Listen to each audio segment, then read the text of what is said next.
Okay, so today we are going live with our Back to Basics Simplifying Therapies episode 7, which is on graphotherapy. Graphotherapy is a very different combination of science and art, or how our handwriting actually can tell us about our traits, about different things about our personality, and that is something that we are going to discuss today. A little bit about what we do at Heal Clinic. Heal Clinic is a wellness platform where we have a panel of experienced healers who specialize in different therapies. So based on what the client challenge is, we create very personalized, customized healing plans for them. So that's what we do at Heal Clinic. And since in the last 4-5 years, we have seen that people get a little confused with how each therapy works. We decided that each therapy so that it can become more simple and more accessible and relatable to you. So a little bit about our today's healer, Meenakshi Srinath. She's a certified graphologist, a pranic healer, and a tarot reader. She's been practicing graphology for the last 13 years. In a parallel world, she is an HR professional in a big IT company. So we will also discuss how, as a graphologist, she uses the skills of graphology in her role as an HR professional, because corporates is something where HR works really well. Hi, Meenakshi. Hi, Deepti. How are you? I'm good. How are you? Very well, thank you. Yeah, so I was just introducing you as someone who's been practicing graphology for the last 13 years. Yeah. And so let's start, because there are already quite a few people who have joined. Excellent. Yeah. Yeah. Yeah. Great. So graphology is something which is not very popular amongst people, because people, I think, confuse it with handwriting or, calligraphy, or whether it's something that can improve your handwriting or what is it. So if you could start with you telling us, what is graphotherapy all about? Yes. So graphology is nothing but it's basically analysis of your handwriting. So based on your handwriting, you can actually tell a lot about a person's, personality or character traits, everything, right? And Right. graphotherapy is nothing but working on the corrective measures, wherein you work on those certain personality traits that you want to change about yourself. So something as simple Okay. as changing a stroke or changing your signature, you can bring about a Mm-hmm. massive change in your life. So I've seen amazing stuff happening. Like you can manifest things in your life, name it, and that can be done with graphotherapy. Yeah. Right. So how is it different from handwriting analysis? It is handwriting analysis. It's nothing but handwriting analysis. Okay. But like you said, it's not something that you practice for improving your handwriting. So, Right. contrary to, popular belief, if somebody's handwriting looks beautiful, doesn't mean certain things about a person. Yeah. Right. So when you look at a handwriting, there are multiple things that are analyzed, right? So when you write on a piece of paper, it's like a blank canvas. Okay, it's very much symbolic to the way you look at your world, the way your life is. Okay, so right from the layout, the coordination, the way your strokes are, the way your margins are, what slant you write it in, even something as simple as space between the words, right? So everything has meaning to it. And anytime that you analyze a handwriting, it's always done with your signature. So the basic difference is that your normal content in a handwriting is your self-image, what you are as a person, what you are in your own eyes, right? But signature is a public image. So what you think, Okay. people think about you, or see, all of us have a mask, right? Good, bad, whatever, but there is something that is very personal to ourselves, and there's a face that we have for the world, right? So your signature is nothing but a public image, and your normal handwriting, the content of the handwriting, is your personal image. Yeah. Okay, that's interesting. That's really interesting. So, what kind of things can you find out through your handwriting? Everything, Deepti, everything that you want to know, you can actually tell. So, see, simple things like, is a person an introvert? Is he an extrovert? So if you look at the word spacing, right? So how close do you like? So handwriting is very literal in a lot of ways, if you see. For example, if there's somebody who's finding it difficult to let go of the past, right? So that person, if you look at the left margin in the handwriting, it'll be very narrow because he's being pulled towards the past. Okay. Similarly, somebody who's absolutely raring to go, very enthusiastic about the future. If you see, the handwriting will be more tilting towards the right. The right margins will be a lot more, slender, more narrower, right? So that's somebody who's looking forward to his future. So a lot of things you can tell based on handwriting, anything. So again, if you look at it, there are a lot of traits which are character traits, right? That you're born with, which is your nature. And there are traits which are a choice, right? Which you change as a person. So if you remember when we were kids, right? The teachers would make us do all the cursive writings and you write so many pages, right? Trying to make the handwriting look beautiful. But if you look at it today, what you write is very different from that, right? Because you've grown as a person, you've changed. So a lot of things about you will remain. There are the core, personality traits, and there are traits which change with time, with age. A lot of things also change depending on your mental makeup, right? So at this point in time, say you've had a breakup, right? So there are traits which will change in the handwriting, which will be very temporary. Those are not going to remain forever, right? But there are traits which you are, right? You could be a very stubborn person, for example, right? So no matter what happens, that character trait will always be you, right? So there are things that will change and things which will not change in a handwriting. So to answer your question, pretty much you can tell everything about a character trait from the handwriting. Okay, so as a client, what do I get if I come to you for a session? Or why should I come to you for it?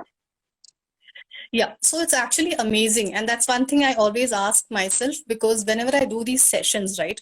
So all of us know about ourselves, right? But when I do the session, I've seen a glint in the eyes of the clients, because when you're telling something about themselves, which they feel, oh, this is something that I know. And that's so true, right? So you see that affirmation from somebody else that, yes, this is me. This is a part of my trait. So a lot of times it helps you understand yourself better. It helps you understand that it's okay to have a certain things. It's okay. It's perfectly all right to have anger towards somebody or to be moody. Or, there are people who don't have enough energy to, to be go-getters, right? It's perfectly okay. And all of that can be worked upon. Now, there are a lot of people who actually, if you take cricketers, right, we have so many examples where people get out at, say, 92, 99, just about there, right? So all of us in our lives also, we've been at those points, right? You've just been there, right? And you've just missed it by an iota, right? So those things also show up in the handwriting. So when somebody helps you understand why a certain thing is happening, if you can change that, you can change. So there are people who know that they're earning a lot of money, but they're not able to retain the money, right? So they say that I know I'm earning so much, but I don't know where it's all going, right? So all of that is there in the handwriting. So if there is a person who can help you become a better person, why not, right? It's still worth a shot. Right. So which means that what you do is you not just tell them the traits which come up, but you also recommend things about how they can change certain traits of them. Yeah. So that is graphotherapy. So when somebody comes to you, right? So there could be so many things I may want to change about the person, but the person may not want to necessarily change about themselves, right? So the base to that is you basically ask the person, what do you want out of it? What do you want to change about yourself? Because you don't want to end up changing somebody completely, right? There's something that I also should want to change about me, right? So only those things are worked upon depending on what the client is requesting for. Yeah, accordingly, but everything can be worked upon. Even if it's a character trait that you're born with, I think with a little bit of hard work, it still can be overcome if you want to change it about yourself. Okay, so tell me something like you mentioned, right? There are certain traits which we are born with, and there are certain traits which can be temporary or something that we have acquired over the time. So is that something that you can distinguish with when you're reading the handwriting, that this is temporary, this is something that we can not look at and look at something else? Yeah. You're breaking up. Can you please repeat? I said, so you mentioned that there are different kinds of traits. Some are which we are born with.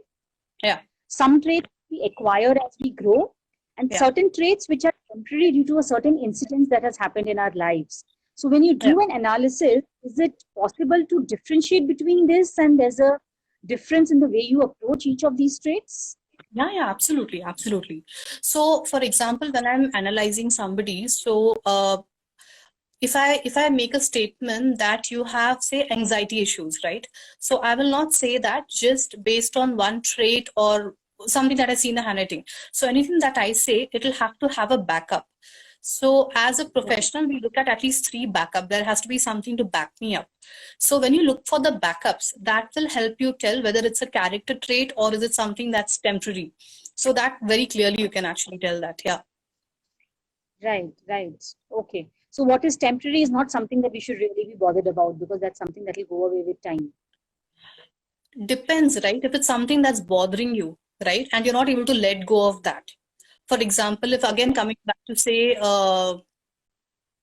you're trying for a deal and that's not worked out, and that's pulling you down, that's pulling down your confidence, and you're not able to work on the other things also, right? So that's something which needs attention, right? That's something you need to work upon, right? So if that can be worked upon, looking at a personality trait which basically shows that a person is worrying a lot about things, if you're just able to help him let go, that it's okay, accept, move on, try something else. That if you're able to change, then I mean the recovery time is a lot faster, right? Why would you waste 6 months if you might as well recover in 1 month, right? Right. That makes sense. So how about our handwriting, which changes over a period of time? Or sometimes, let's say if I write in the morning and then, in the evening when I write, my handwriting is different because I write a lot. Like I have this some 6, 7 notebooks and everything where I'm just writing. So, but I see that my handwriting differs every time depending on the thought and depending on where I'm coming from. So what does that mean? No, it doesn't. Actually, it doesn't. So it may Okay. look like it's changing, but it doesn't really change. So I'll tell you what happens is, so the normal strokes that you write, right? For example, the way you write your I's or your T's or your J's, those will always remain the same. So what I said in the beginning, the layout, the coordination, the rhythm, that might change. So to give you a better Okay. example, now for example, if there's somebody who's got a lovely aesthetic sense, right? If you look at the handwriting, you can tell immediately. It's like you entering somebody's house, right? What's the first thing that you see? It's a beautiful look and feel of the house, right? How are things? How's Right. the lighting? How's everything arranged, right? So that's the first look of your handwriting. I see that, and immediately that's the first thing I get about a person, right? How are the thoughts arranged? How is the flow of thoughts? Or how planned or how organized is the person? Is there any confusion over there? So the first thing that you get out of it is it a mind which is clear in its thoughts, knows where it's going, or does it need help? Is it chaotic? Right? So even to a naked eye, if it looks like something that changes through the day, technically it doesn't. It doesn't. Doesn't. No. Okay. So tell me, like I write a lot, but what about these days? People write very less because most of the stuff happens on computer. So does that make a difference? It doesn't. It doesn't. But then if you're recommended graphotherapy, then you'd be required to, at least spend 10 minutes a day, which I'm sure all of us can, right? If it helps you make a better you, right? Why not? So all that you need to do is just spend those 5-10 minutes in the morning, and whatever you're writing, just probably just bring that into your handwriting. As most of the times, just by changing your signature, you can change a lot of things about you, especially on a Okay. professional front, career front, right? It actually helps a lot. So to answer your question, though all of us are on devices, but even then it doesn't make much of a difference. 10 minutes in a day is very much doable. Right. So like you start writing in a few minutes, you get into the flow of how you write. You do. Yes. So that's the reason. So whenever I ask for a sample, right? So the first preference is an unruled paper, right? If you don't have access to it, a ruled one is fine. Because on unruled paper, there are absolutely no boundaries, right? No lines. So that brings out the the best analysis in a person. Because like I said in the beginning, it's an open canvas or a free canvas, sorry, right? So whereas if it's a ruled paper, there's already a guideline which you're following, right? So that breaks it down a lot. So similarly, when a person, suppose I ask for a sample, when they are starting to write, right, they're very conscious. Oh, this person going to read it, how is it going to look? So that's in the beginning. But once you start writing an entire full scape, by the time you're into your thoughts, right, it is your normal you. Then there is no pretense, so there's absolutely nothing to it. Also, the other thing that I normally suggest is don't copy from elsewhere. because what happens when you're Right. copying is all the focus is on the copying of it, right? So I normally recommend writing something that you're passionate about, because if you know that today if I'm writing about, say, dancing as a passion, right? So when I'm writing, my thought process is completely into that. What are the forms that I've learned? What do I love doing? If I'm stressed, do I love dancing towards the end of the day? Do I love to start my day with dance? So all my thoughts are focused on that. So that's when the inner you is actually out on the paper. So that gives an Right. absolutely accurate analysis. So these are the basic ground rules. And like I said, it's always to be combined with a signature. So never analyze just the handwriting or just the signature, because the same person could have two different things, right? So to give you an example, so when I was very young, I used to follow Hitler, right? May sound weird, but then yeah, I was very fascinated with him, and I'd read Mein Kampf. I was very, so done a lot of research, and graphology came a lot later, right? But when I did learn, the Right. first thing I did was go back to his handwriting, right? So it was Okay. amazing. If you just see his handwriting and the signatures separately, two different personalities altogether. Okay. Yeah, so to the Wow. world, he looks like a tyrant, somebody who's very cruel or whatever. But if you look at his handwriting, a lot of good Hmm. things go, right? Because every person has a mix of that good, bad, right? So he was somebody who's very determined, very hardworking, knew what he wanted to do. And it is amazing how that was at the beginning of his career. As and when he actually got into it, and through the years, you can actually see how the thoughts have changed, how the mind has changed. And you can actually see the decline in the mental state. So with a lot of people, this also helps. If somebody is going through depression or somebody needs help, right, it actually does help a lot. So if you're able to locate that at the right time, you can actually help somebody's life. Right. So you mean to say that you can actually see signs of certain illnesses, what the person can be prone to in the coming months and years? You can, yeah. Yeah, and that's interesting because then that kind of becomes Yeah, a diagnostic tool. So we can look at it as preventive healthcare. yeah, absolutely. That's interesting. So is there any age limit for getting a handwriting done? Because I'm sure a lot of parents would like to do that for their children, So is there an age limit Yeah. below which you do not read handwriting? Yeah, so below 16 or 17, it's advisable not to, because children are still growing, right? So there's actually, if you look at the strokes, are very different, because in terms of a mental well-being also, right, it's very different. So it's advisable to ideally do it after 18, but after 17 it's all right. And after 60 you don't analyze, because again, in terms of physical illness and all, it changes a lot. So the analysis is not advisable. So 17 to 60 is like an ideal age limit. Okay. So then, if you could share with us that, let's say, especially with students, because we have seen that a lot of students come who have passed out after 10th standard or 12th standard, and they're looking at some kind of guidance when they're Yeah. confused that what to pick up with. So how does it help with students? How does graphotherapy help with students? It helps amazingly deeply, actually, because if you see, students are at a very vulnerable age, right? They want to do a Right. lot of things, but they're very confused. And especially in today's times, there are so many options, right? And from my experience that I've done it for students, especially at an age where they're deciding their careers, right? They're mostly torn between their hearts and their parents, right? So the parents want them to do, they want to do something else. And then there's this world which tells them, if you do this, you're going to earn more, right? But end of the day, if there is somebody to guide them, that it's okay, you take this up because you love doing this right now. It can always be commercially viable at a later point in time, but you're going to be happy doing that. There's no Right. point pushing somebody into engineering who has no acumen towards it, right? So if that can be detected at that age, it actually helps a lot. And I've had an experience recently, actually. So there was this kid who actually wanted to get into something very creative. He was very good with designing and all, but obviously the parents wanted him to get into something more concrete. And Right. unfortunately, the child is torn between, right? He doesn't want to upset somebody, but he also, there's peer pressure also, right?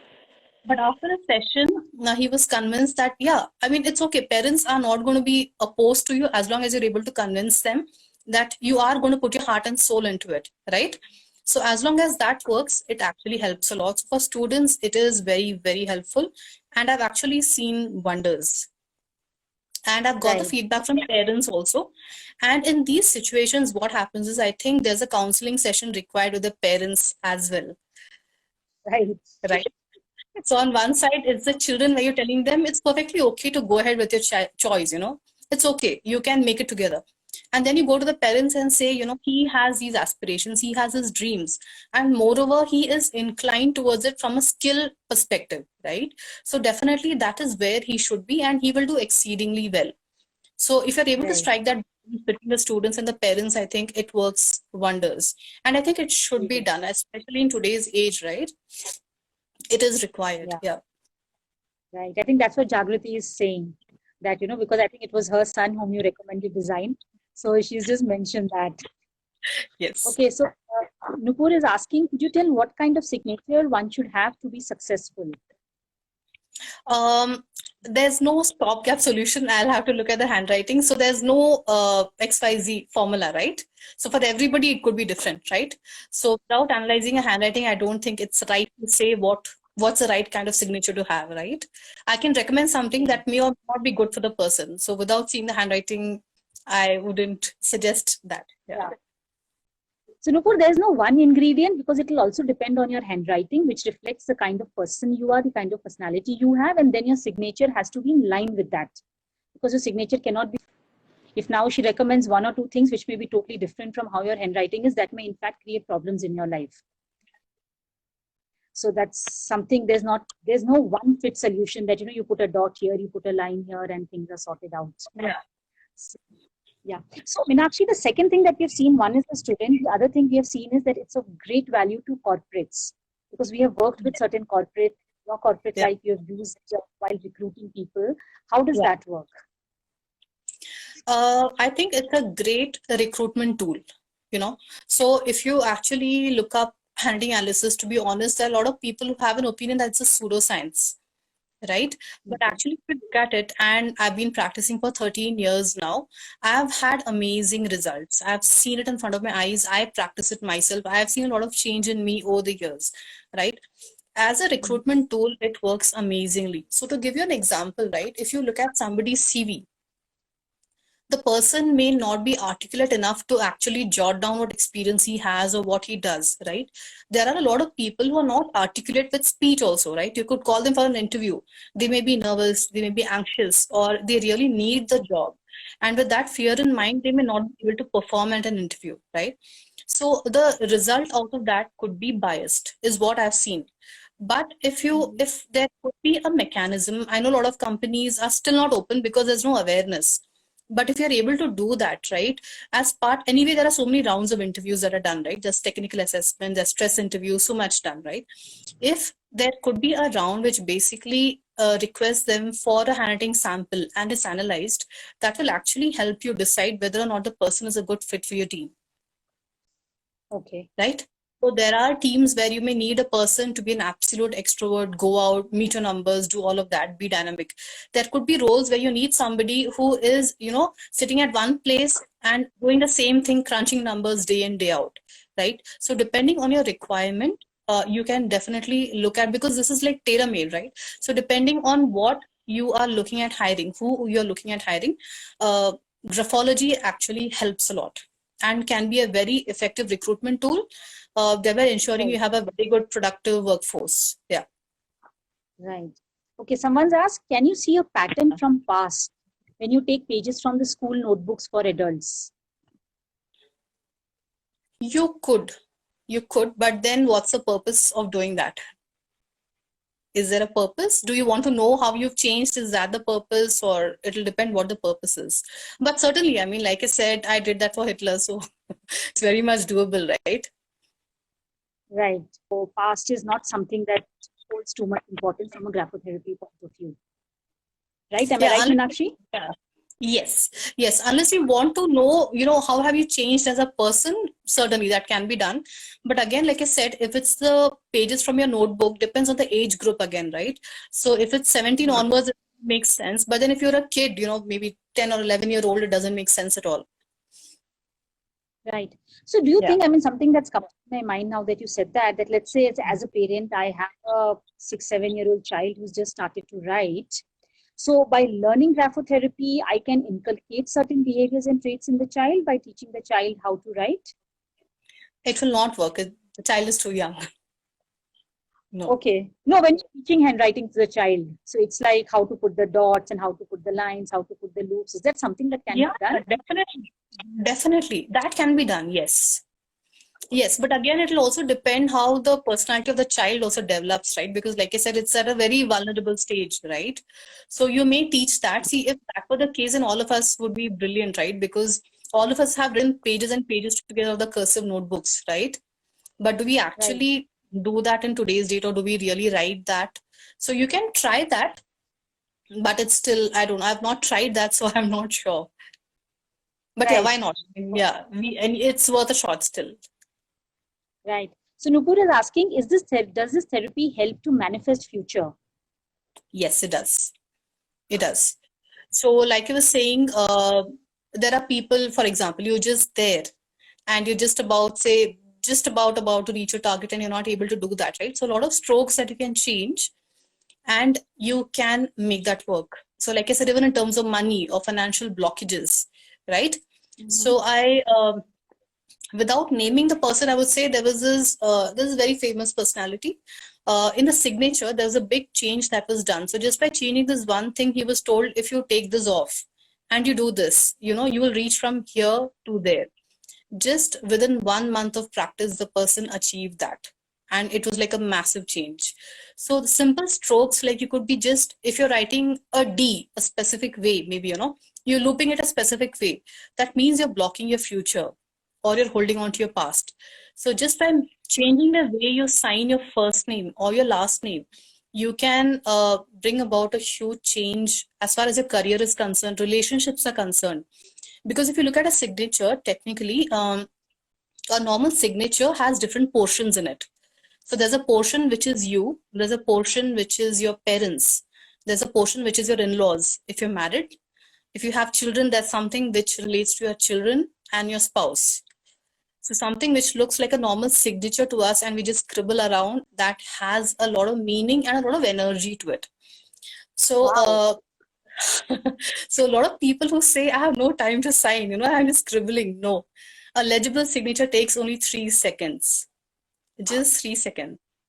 And with that 3 seconds, if you're able to spare and sign properly, if you're able to change a lot of things in your life, why not? Right? Right. Well, that's really interesting. I don't think any of us knew that our signature carries so much, not just who we are, but our parents, our in-laws, our children, the whole extended Indian family. Yeah. There have been people who've been on the verge of a separation, and just with one change in stroke, things have changed. Yeah. So it plays, so it's not just about you, it's also the relationships, also the people around you, the world around you, right? So it brings about a huge change. So that's what I'm saying. It's an amazing science. The more I practice it, the more I see the miracles work around. Unfortunately, there's not much awareness, but a lot of Yes. people can be helped. Yeah, certainly. Yeah, this is the first step which we are taking to create awareness. So hopefully this will open people to the idea that there is something like graphology. So someone's asked, many signatures have a line with double dots below it. What does it mean? Again, I don't want to share any analysis, because what will happen is, see, it's very easy for me to say, right? This means this, that means that. What will happen is, half knowledge is dangerous. So if you see that in somebody's handwriting, one may easily judge, right? They may or may not be true, right? Even when we learned it, that's a simple thing we were taught. If you see something written somewhere, don't start analyzing it. Don't judge that person. Unless somebody comes, it takes a lot of training. It's very difficult, because in the beginning you're so excited, right? Oh, this means this, that means that. No. So that's why I normally, if I see something, I don't normally recommend, because if you see that in your friends or your spouse's handwriting, you'll be quick to judge and say, oh, this is what it means. It may or may not mean that. So Right. avoidable, yeah. This person is coming from is that, this thing about a line with double dots is something which wherever you see videos or articles, they always say that if you want to be successful, your signature should have a line with double dots. So No, that's so something how which can I we, have. yeah. I have seen those videos. But my point is, so what's your definition of success? Right? How do you It's define success? For different people, it's different, right? So for me, different. I could be yeah, I could be doing nothing, and just if I'm able to have a good meal, 3 meals a day, I'm happy with what I have. Right. There could be somebody who has everything in the house and still not happy, still wants more. So Right. you can't be really, it's commercial. I wouldn't say something is right, wrong, whatever. But then I don't think such generalized solutions should be given to anybody without actually analyzing the handwriting. Maybe you don't need to True. put that line and draw. You could change one or two strokes here and there, just A, B, C, D, whatever, and you could just change it, right? You don't necessarily have to change or have a line and a dot to it. That's Right. that's a very generalized solution. No. Yeah. Okay. So someone's asking, writing in English only or other languages too can be used in graphotherapy? So yeah, graphology is English only primarily. Yes. Sorry, I lost you. It is primarily in English. Yes. English. I think it's also because I think most of the times when we are taught, the whole curriculum would be about English, where you would strokes and how it works in English and not in other languages. Correct. Correct. So, because if you're taught how to do it in Hindi or Malayalam or Bengali or something, then you would see it from that Yeah. point of view. Yeah. And how much would you practice that? Probably that would have been the logic. I don't know. Yeah. True. So I think Jagriti has made an interesting point that, you know what, if you go for graphotherapy, you also reconnect to the art of writing, because most of us have lost the art of writing. So it actually Yes. makes us pick up a paper to kind of write. And like Jagriti Meenakshi said, half knowledge is dangerous, in fact. So everybody who watches random videos and decides to change their handwritings based on that, please don't do that, because you do not know how it's going to affect you. Because what Yeah. those things are mentioned at very general level. So a dot in the signature may mean something else to me, and it may mean something else to you. So please do not follow random. I mean, that's a disclaimer which we are giving here. That do not follow random videos which tell you to change your loops or your dots or your T's.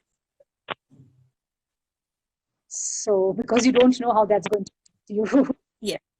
Yes. Right? So anybody has any questions, or we can step into the meditation? So let's do the meditation, and then if somebody has Yeah. a question, we can come back to it. Yep. Yeah. So Deepti, I want to share this. So meditation, I think there are a lot of practices out there, but this is one simple thing that I love doing. Because it's very uncomplicated. It can be done anywhere, everywhere, whether you're in a bus, car, sitting, sleeping, eating, anything, you could do this anywhere. And it works amazingly well. So, yeah, does anybody have any questions, or can we go ahead? No, I think let's go ahead. Okay, great. Okay. So I'm assuming everybody is in a comfortable position sitting. Okay, let's all close our eyes. It's a beautiful smile on your face. Let's just take 3 deep breaths. Inhale. Exhale. The bigger smile. Inhale. Exhale. One more time. Inhale. And exhale.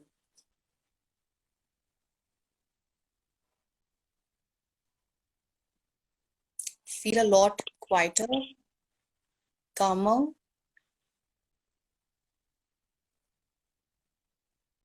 So all that we need to do is, in meditation, we are told to, have lesser thoughts. So the minute you try to do that, you'll have more thoughts. So the trick to it is, don't do anything. Just watch your thoughts. Visualize that there are 3 bowls. Okay? There's one bowl on your right-hand side, one on your left-hand side, and one right in front of you. You just need to do one simple thing. Let the thoughts keep flowing. You just need to watch them and segregate them. So any thought that is from your past, you just take that and just put it on the bowl on your left. Something which is a futuristic thought, just pull that and put it on the bowl to your right. And anything which you're thinking right now, maybe just like now, just pull that and put it in front of the bowl right in front of you. That's all that you need to do.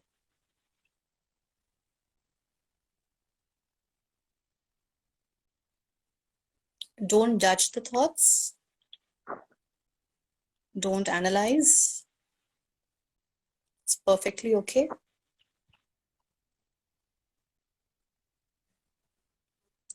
Just filter and segregate.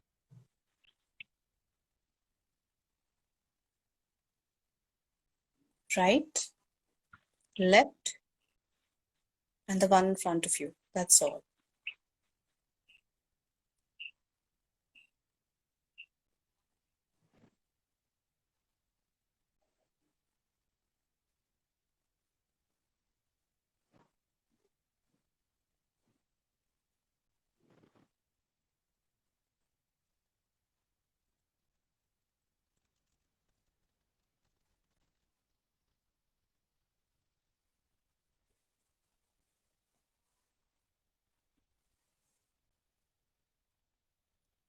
There'll come a point where there's nothing else to filter out. It's just a nice, calm, beautiful feeling. You can just hear your breath. That's all.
So anytime you feel there's a lot of thoughts in the head, anytime you're not able to decide, you're at a crossroads,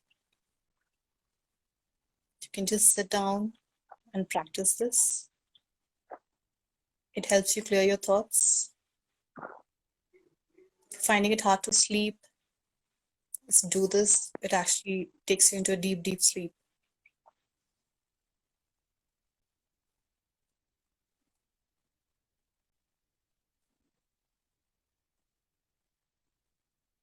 It can be done practically anywhere and everywhere.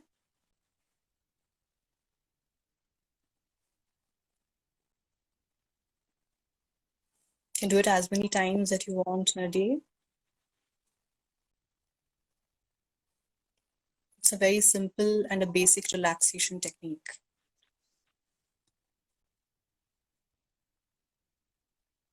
You can slowly open your eyes when you feel like.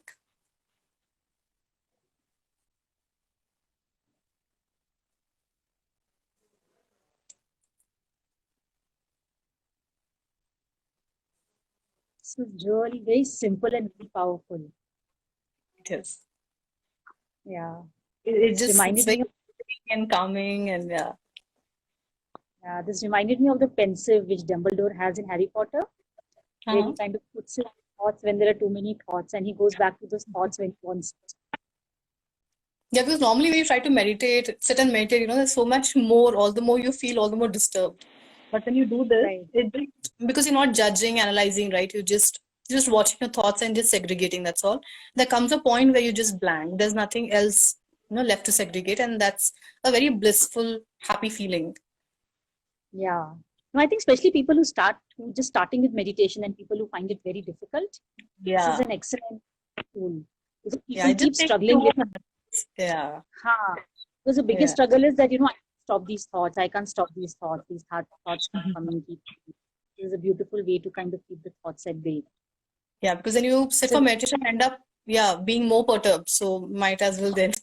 There's no point in it. Yeah. yeah. So, any last thoughts, Meenakshi, on graphotherapy and what everybody should be doing? Um, Nothing. It's very simple. So all of us are in a very digital world right now. So if all of us have that time, I think, like Jagruti said, a lot of people who actually avail the session, I've seen people actually getting back to the habit of writing diaries. So it actually feels very nice. Right. And a lot of clients who come to me, I tell them normally if there's somebody who's holding a lot within and you're not able to, probably share it with somebody, you're not able to confide in somebody, the best thing is to just write it down, because the paper is never going to judge you. So that way you're not holding it Right. in, it's out there somewhere, and you feel a lot lighter and nicer. So graphology is a brilliant technique. If you want to look at it as from a student perspective, it's a career choice, from a personality development, or if it's addressing your relationship, whatever that it is that you want to work on can be worked on. So you just need that much time, that much belief that it is going to work, and you practice that, and it works wonders in your life. So I think everybody should give it a shot for sure. Right. No, I totally agree. So thank you so much, Meenakshi, for being here with us and giving us this immense knowledge that you have, and something that I think it could be a game changer for a lot of us if we take this session. So Thank you so much, Deepti. Traditional patterns of the issues that we are going through now. So more about it later. But yes, so last Wednesday will be our last episode of Back to Basics Simplifying Therapies. And hopefully, if people have other therapies they want to know, do let us know. We could come up with a season 2 of different therapies. So thank you so much, everybody, for being here.